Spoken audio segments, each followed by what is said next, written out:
Bzzz. Aïe! Qu'est-ce que c'était sur ton bras? Une abeille? Super! Pas vraiment une sensation désagréable. Douloureux, démangeant, agaçant, effrayant. Nous sommes tous déjà passés par là. Cela arrive parce que l'abeille plante son dard barbelé dans ta peau et libère du venin. Ce venin contient des protéines qui causent la douleur et peuvent affecter ton système immunitaire et les cellules de ta peau. Mais ce n'est rien comparé à ce que l'abeille doit endurer. Pauvre petite chose, toi tu iras mieux au bout de quelques heures, mais l'abeille, pas tant que ça.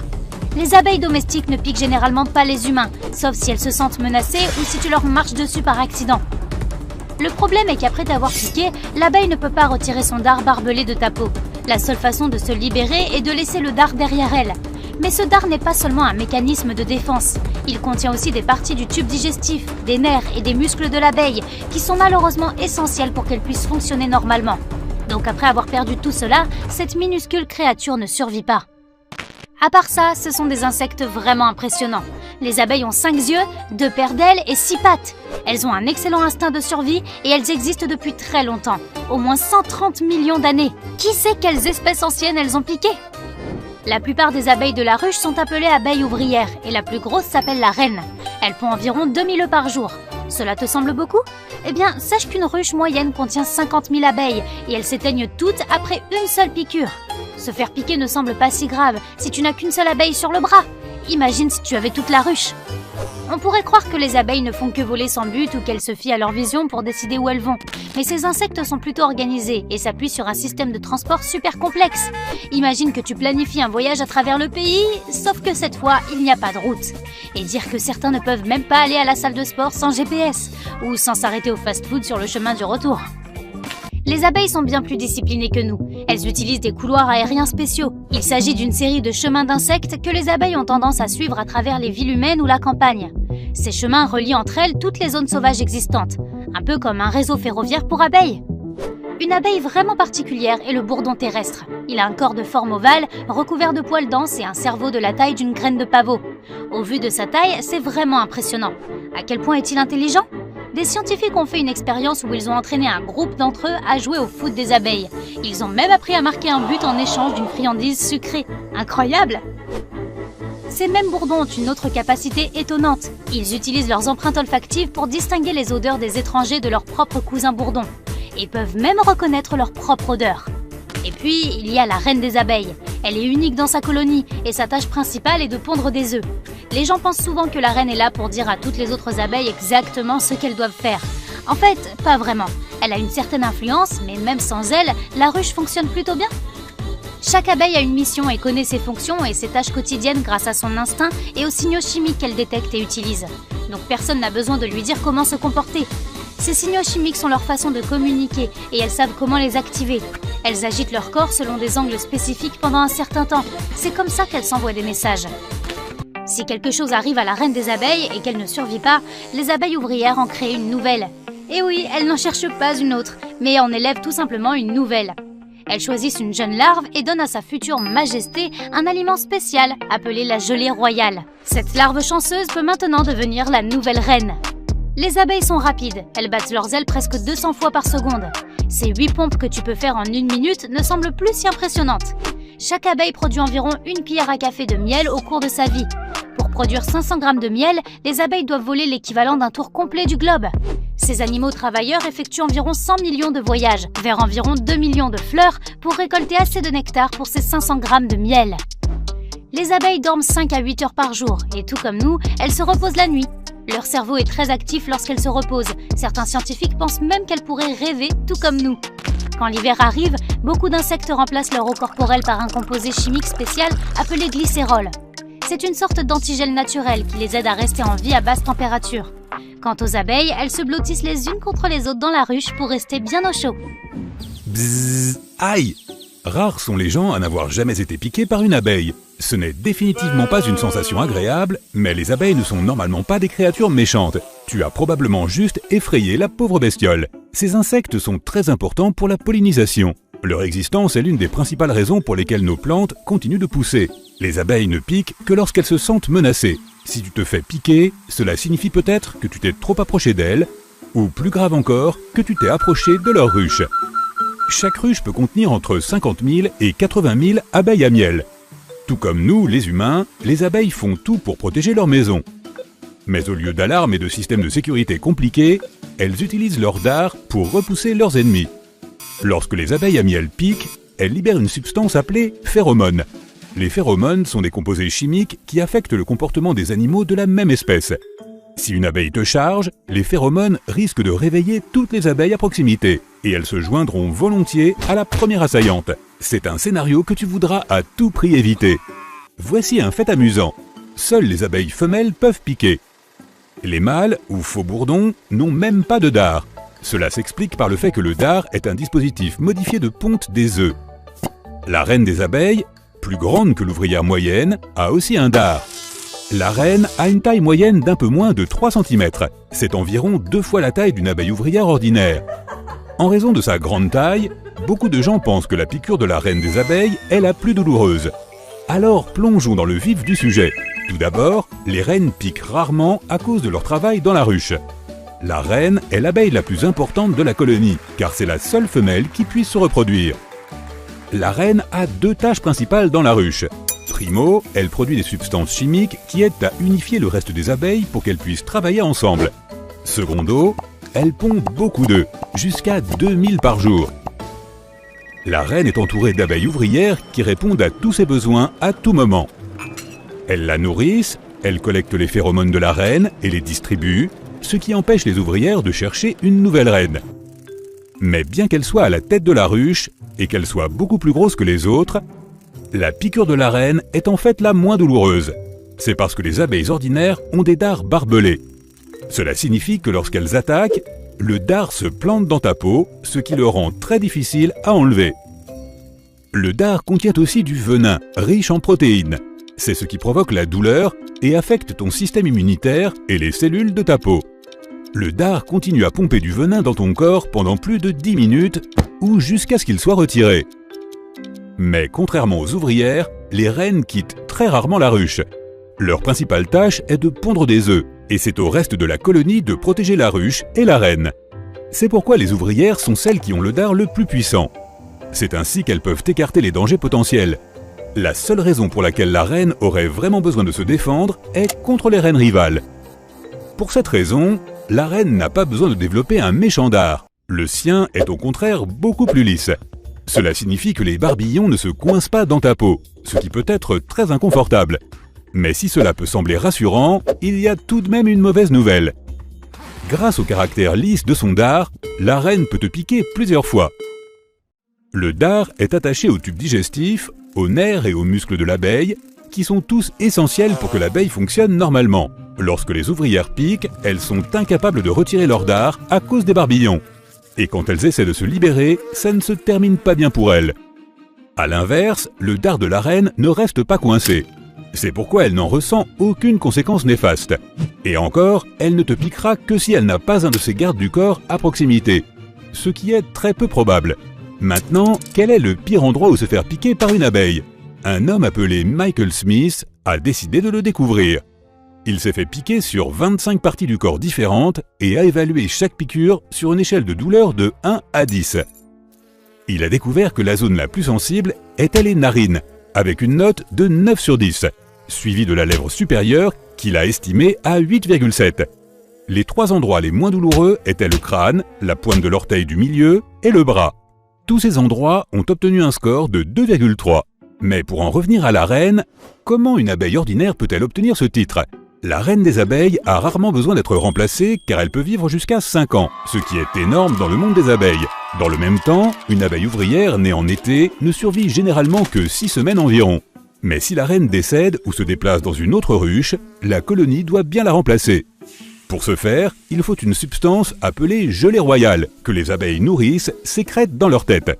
Elles la donnent aux larves d'abeilles nouvellement écloses. C'est en fait un super aliment qui contient des tas de nutriments utiles, notamment de la vitamine B, des protéines, des hormones et des sucres.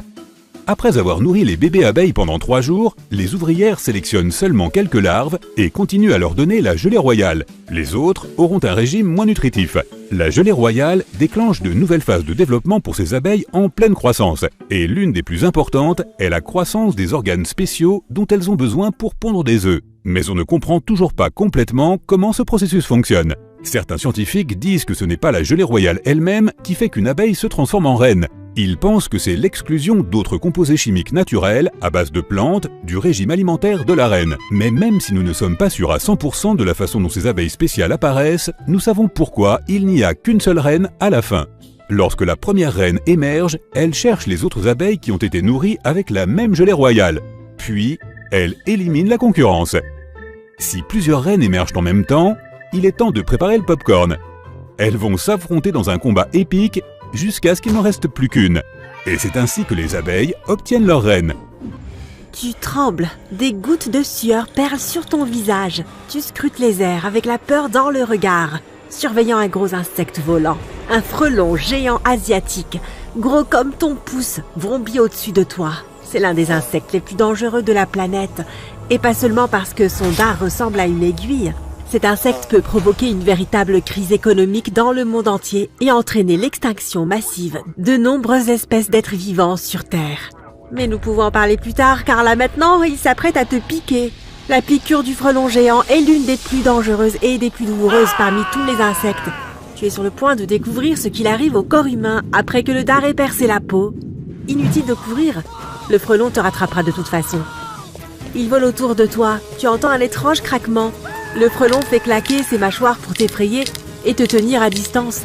Après quelques secondes, il attaque. Le frelon te pique en plein dans l'épaule. Il ne se soucie pas de tes vêtements.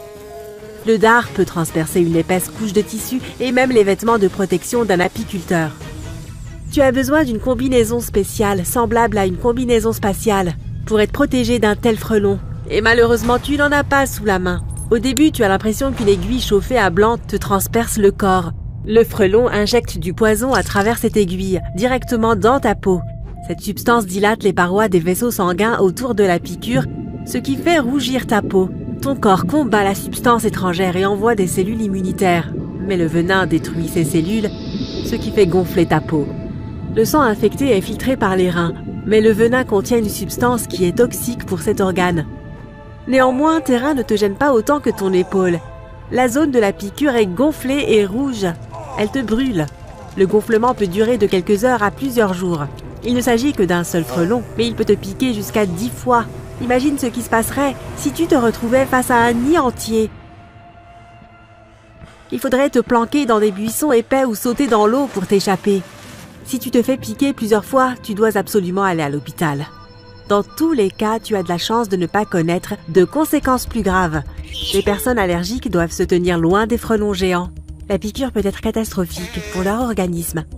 Pour éviter de croiser ces monstres, reste loin de leur nid. De loin, tu peux entendre un bourdonnement inquiétant. Les frelons géants sont agressifs et piquent toute personne qui passe devant leur nid.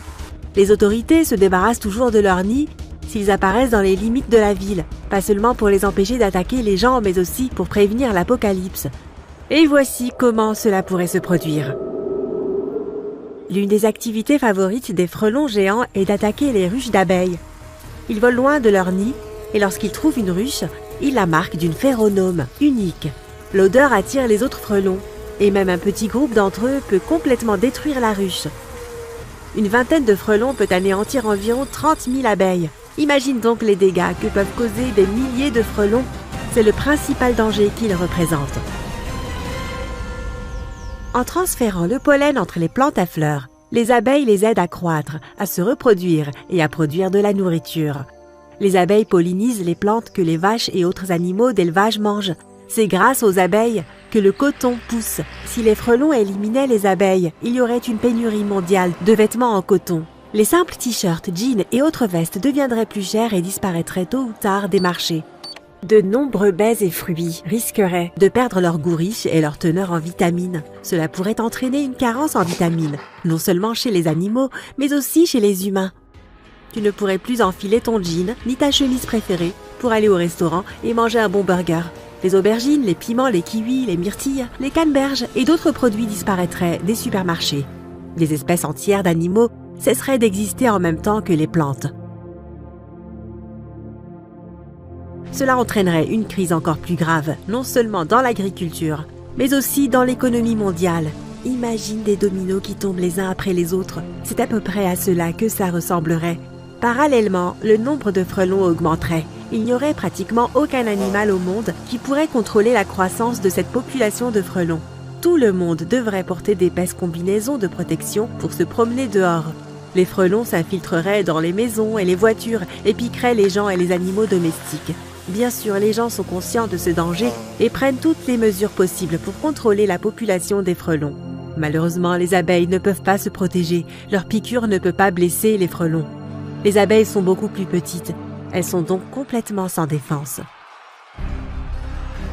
Mais une espèce d'abeille a développé un moyen fantastique de résister aux frelons. Voici l'abeille japonaise. Dès qu'un frelon géant entre dans leur ruche, elle l'attaque instantanément, recouvrant l'ennemi de leur corps. Une fois que le frelon est piégé dans ce dense cocon vivant, les abeilles se mettent à vrombir. Leur agitation est si rapide qu'elles cuisent tout simplement le frelon sur place. Après cela, les abeilles se débarrassent de cet insecte beaucoup plus gros et vaquent à leurs occupations.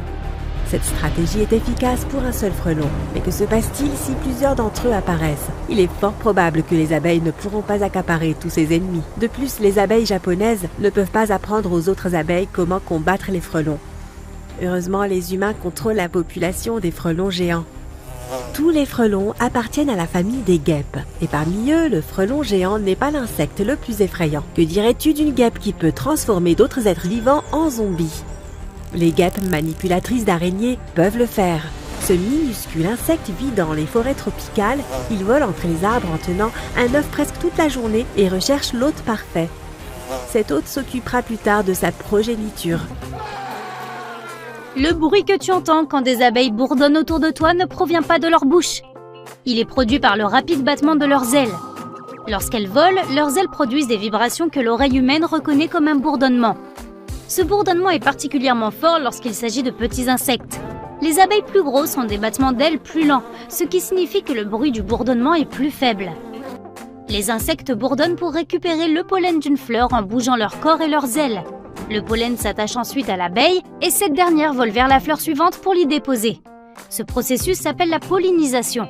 Tu entendras aussi les abeilles bourdonner lorsqu'elles protègent leur ruche ou qu'elles se défendent, surtout si tu t'approches trop près d'une abeille dans son habitat naturel. Ce bourdonnement est comme une sorte d'avertissement pour t'éloigner ou te préparer à affronter l'abeille en colère. Aïe, tu t'es fait piquer. Et si, aïe, tu te refais piquer. Alors ce n'est pas une abeille à miel. Une abeille ne peut piquer qu'une seule fois. Lorsqu'elle le fait, tu peux voir son petit dard qui dépasse de ta peau. Une fois que c'est fait, l'abeille ne peut plus retirer le dard. Comme le dard a des nerfs, des muscles et fait partie du tube digestif de l'abeille, celle-ci ne survit pas.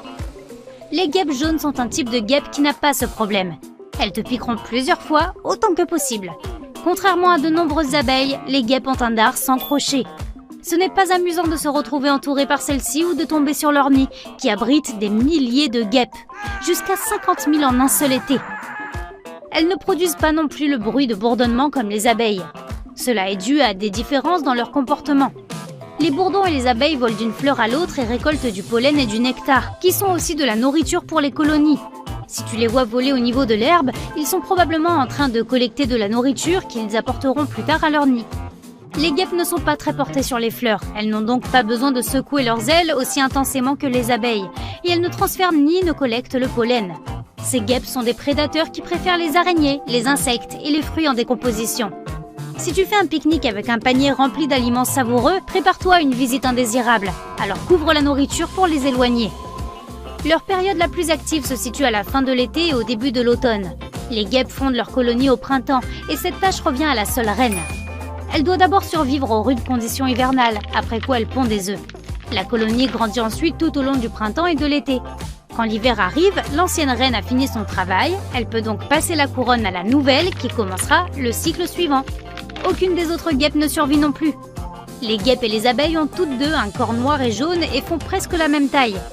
Mais les abeilles sont plus poilues et trapues, tandis que les guêpes sont plus lisses et élancées. Les guêpes ont aussi un étranglement au niveau de la taille, où leur abdomen est relié au thorax, qui est la partie située entre le milieu du corps et la tête. Les abeilles mellifères vivent dans les trous des arbres, au sein des ruches que les apiculteurs leur fournissent. Les guêpes préfèrent faire leur nid dans des tuyaux apparents, des trous dans les murs, de vieux meubles ou même sous le sol. Elles trouvent d'anciens terriers de rongeurs et font souvent leur nid dans les pelouses, sur des endroits sans herbe. si bien qu'il est plus facile de marcher accidentellement dessus ou de les déranger avec une tondeuse à gazon. Les guêpes sont bien plus agressives et féroces que les abeilles car elles sont des prédateurs et ont un instinct très fort quand il s'agit de protéger leur nid. Elles ont tendance à s'en prendre aux gens qui violent leur tranquillité et te poursuivront sur une longue distance si nécessaire. Elles contourneront tous les obstacles et attendront leur moment. Si tu les fuis, ne va pas dans l'eau, car elles attendront patiemment que tu sois à bout de souffle pour prendre leur revanche. Ne cours pas en panique en agitant les bras dans tous les sens. Elles seront probablement plus rapides et bien plus excitées, car elles te verront comme une menace. Lève simplement tes mains et protège d'abord tes yeux, puis commence à t'éloigner lentement. Les abeilles piquent quand elles n'ont vraiment pas d'autre choix. Elles ne sont pas méchantes par nature. Ni elles ni les guêpes ne sont hostiles si elles ne se sentent pas menacées. Les guêpes sont bien plus faciles à provoquer que les abeilles. Lorsqu'elles voient s'approcher quelque chose qu'elles trouvent dangereux, elles libèrent certains composés chimiques qui alertent la famille et elles se mettent alors toutes à te poursuivre. Les guêpes peuvent fabriquer un nid à partir de papier. D'abord, elles mâchent des morceaux d'écorce, puis les recrachent. C'est ainsi qu'elles fabriquent une sorte de papier mâché. Si pour nous elles se ressemblent toutes, les guêpes peuvent se reconnaître entre elles en identifiant les motifs faciaux uniques que chacune d'entre elles possède. Elles arborent en fait de multiples couleurs, notamment le vert, le bleu, le rouge et l'orange. Le plus petit insecte du monde est une guêpe parasite, appelée Mimaridae. Les mâles sont aveugles, n'ont pas d'ailes et ne mesurent que 0,127 mm. Il existe plus de 30 000 espèces de guêpes, mais elles sont généralement réparties en deux groupes. Les guêpes sociales vivent en colonie et les guêpes solitaires préfèrent avoir un nid à elles et vivre seules avec leurs petits. Les guêpes sociales utilisent leur dard pour se défendre. Les guêpes solitaires les utilisent pour chasser ainsi que le venin qu'elles contiennent. Les guêpes solitaires n'aiment pas piquer les gens et ne s'en prennent pas à nous. Elles aident les humains en réduisant les populations d'insectes. Les guêpes maçonnes sont de proches cousines des fourmis. Les fourmis ont elles-mêmes commencé comme des sortes de guêpes prédatrices. Mais les fourmis sont encore plus apparentées aux abeilles qu'aux guêpes sociales, et elles ont toutes le même arbre généalogique. Elles se sont répandues sur toute l'étendue terrestre de la planète, peuplant pratiquement tous les écosystèmes imaginables. L'issue d'un affrontement entre une abeille et un frelon géant semble assez évidente. Ce serait comme un combat entre un chaton et un tigre à dents de sabre. Et une armée d'abeilles contre une armée de frelons, ce serait comme des centaines de chatons contre des centaines de lions. Il semble que les frelons l'emportent aisément, puisqu'un seul d'entre eux peut tuer plus de 1000 abeilles en moins d'1 heure et demie. Mais si cette bataille avait réellement lieu, elle pourrait s'avérer plus compliquée, épique et inattendue qu'on ne l'imagine. Un groupe d'abeilles travaille toute la journée. Elles pollinisent les plantes et les fruits et récoltent le nectar des fleurs. Elles travaillent dur et rentrent à la ruche à la fin de la journée. Elles ne remarquent pas qu'un imposteur vole parmi elles, un frelon géant. Il est plus gros qu'une abeille, mais a les mêmes couleurs jaune et noir. Personne n'y prête attention. L'imposteur entre dans la maison des abeilles sans invitation et émet un craquement répété. Ce sont ses mâchoires qui se referment. Affamé et furieux, il entame son festin. En quelques secondes, le frelon plonge la ruche dans le chaos. Le frelon est pourvu d'un dard avec un venin toxique, mais il peut s'en passer ici. Pour les abeilles, le monstre utilise ses mâchoires acérées. Les habitants de la ruche se ruent sur l'ennemi, mais il ne ressent rien. La situation empire car les abeilles ne peuvent pas survivre après avoir utilisé leur dard. Elles sacrifient leur vie pour protéger leur foyer et leur reine. Malheureusement, toutes leurs tentatives sont vaines. Après s'être rassasié, le frelon s'envole pour trouver de nouvelles proies. Une seule abeille parvient à survivre. Elle s'échappe de la ruche pour avertir les autres. L'abeille visite toutes les ruches de la vallée et signale le puissant ennemi. Toutes les abeilles commencent à se préparer à l'attaque. Elles lèvent une armée. Malheureusement, ce n'est pas suffisant. Le frelon géant visite une nouvelle ruche, mais cette fois, les abeilles sont prêtes. Elles attaquent l'ennemi de tous les côtés. Pendant un moment, il semble que les piqûres d'abeilles fonctionnent. Le frelon s'affaiblit. Son activité diminue. L'espoir de la victoire donne confiance aux abeilles, mais pas pour longtemps. À ce moment-là, 10 autres frelons arrivent dans la ruche. Le premier frelon l'a marqué grâce à une phéromone unique avant la bataille. Cette odeur a attiré ses amis et maintenant, les abeilles n'ont plus aucune chance. Dans la nature, les frelons laissent une trace pour que d'autres puissent trouver l'endroit marqué. En quelques minutes, 11 frelons ont détruit une ruche de 25 000 abeilles. Il y a peu, cette terre ensoleillée fleurissait grâce à celle-ci. Désormais, elle s'est transformée en une vallée sans vie. Les frelons géants ne veulent pas perdre de temps à chercher les ruches. Alors ils se divisent en groupes et volent vers différentes zones de la vallée. Ils marquent les ruches avec leurs phéromones et entament un nettoyage à grande échelle. Leur faim et leur soif de destruction sont insatiables. Certes, les abeilles connaissent maintenant leur ennemi et remarquent le frelon dès que celui-ci apparaît dans les airs, mais cela ne les aide pas. À chaque bataille, elles emploient de nombreuses stratégies pour le combattre. Une fois, les abeilles ont essayé d'attaquer un nid de frelons, mais c'était une mission suicide. Les fleurs ne sont plus pollinisées, le miel n'est plus fabriqué. Les abeilles vivent dans la peur de s'envoler hors de leur ruche. En cette heure sombre, où il ne reste presque plus d'espoir, une infime chance de victoire apparaît pourtant. Une espèce d'abeille japonaise a appris à vaincre l'ennemi. La nouvelle s'est répandue dans toutes les ruches. La stratégie semble fonctionner. Elles ont réussi à repousser plusieurs frelons géants. La peur disparaît et les abeilles sont prêtes à se battre de nouveau. Dans le monde réel, ces abeilles ont appris à combattre les frelons géants, mais les autres espèces ne peuvent pas le faire. Les abeilles attendent donc l'ennemi. Elles savent toutes ce qu'elles ont à faire. Finalement, un frelon géant apparaît. Des centaines d'abeilles l'attaquent et l'enveloppent de leur corps de tous côtés. Elles recouvrent complètement le frelon et se mettent à vibrer. La vibration simultanée de toutes les abeilles réchauffe l'ennemi. La température est de plus en plus élevée. Le frelon n'arrive pas à s'en sortir. Les abeilles semblent le rôtir avec l'énergie de leur corps. Quelques minutes plus tard, le frelon géant tombe. Les abeilles le jettent hors de la ruche. Elles sont maintenant sûres de leur victoire. Un autre frelon arrive. Les abeilles fatiguées l'attaquent et se remettent à vibrer. Le monstre suivant arrive et encore un autre. 10, 20, 100 frelons arrivent. Les abeilles n'ont pas autant de ressources et d'énergie. Les chances de gagner sont à nouveau nulles. Pour l'emporter une fois pour toutes, les abeilles doivent s'unir. Toutes les ruches, des centaines de millions d'abeilles. Une immense prairie sans vie est le théâtre de la bataille finale. Toutes les abeilles de la vallée affluent ici. Elles sont prêtes pour le dernier combat. Le silence s'installe. Puis l'air se met à vibrer. De loin, on peut entendre le bourdonnement des frelons. Ils ont multiplié leur population par centaines, car aucun des animaux ne peut leur résister. La défaite des abeilles semble inéluctable, mais aucune ne compte battre en retraite. Deux essaims entrent en collision l'un avec l'autre. Ce n'est pas une bataille, c'est une destruction sans nom. Des centaines de milliers d'abeilles tombent au sol en quelques minutes, mais pas un seul frelon. Une espèce entière d'insectes est en train d'être anéantie. Mais que se passe-t-il? Le champ est soudain recouvert d'un étrange brouillard. Les abeilles et les frelons ne se voient plus. Puis, à travers le voile blanc, elles apparaissent. Des silhouettes de créatures gigantesques. Elles arrivent au beau milieu de l'action. Des milliers de frelons les attaquent, mais tout cela est inutile.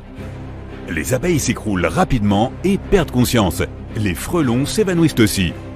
Certains essaient de s'envoler, mais le brouillard les en empêche. Tous les insectes s'endorment. Quelqu'un a utilisé du gaz pour arrêter ce combat.